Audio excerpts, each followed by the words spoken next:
आपण पाहत आहात BV महाराष्ट्र न्यूज, खबरबात महाराष्ट्राची।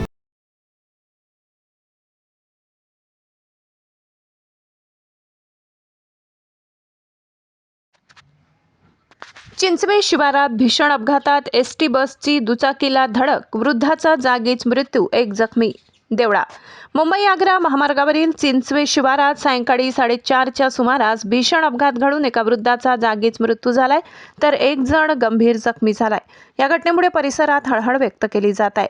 मिळालेल्या प्राथमिक माहितीनुसार महाराष्ट्र राज्य मार्ग परिवहन महामंडळाची बस चांदवडहून मालेगावाकडे भरधाव वेगाने जात असताना जिओ पेट्रोल पंपासमोर रस्त्यावरील दुभाजक ओलांडत असलेल्या MH41R4551 क्रमांकाच्या दुचाकीला जोरदार धडक दिली। धडक इतकी भीषण होती की दुचाकी अक्षरशः चक्काचूर झाली।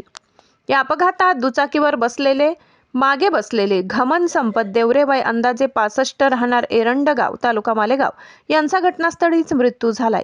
दुचाकी चालक दर्शन भाऊसाहेब देवरे गंभीर जखमी झाले असून त्यांना तातडीने मालेगाव येथील सुविधा हॉस्पिटलमध्ये दाखल करण्यात आले। त्यांच्यावर उपचार सुरू आहेत। अपघाताची माहिती मिळताच जगद्गुरू नरेंद्राचार्यजी महाराज तसेच उमराणे येथील राहुल वाघ यांचे रुग्णवाहिका तातडीने घटनास्थळी दाखल झाल्या।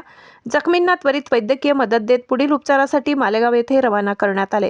अपघातानंतर काही काळ महामार्गावरील वाहतूक ठप्प होती। घटनास्थळी नागरिकांची मोठी गर्दी होती। राहुळ घाटाच्या पायथ्यापासून वाहनांचा वेग प्रचंड असतो, त्यामुळे वारंवार अपघात होतात अशी स्थानिकांची तक्रार आहे। मात्र या मार्गावर वेगमर्यादा नियंत्रण, सूचना फलक आणि वाहतूक पोलिसांची नियुक्ती करण्याची मागणी पोलिसांकडून करण्यात येत आहे। बागलाण वृत्तांतासाठी कार्यकारी संपादक मनोज वैद्य।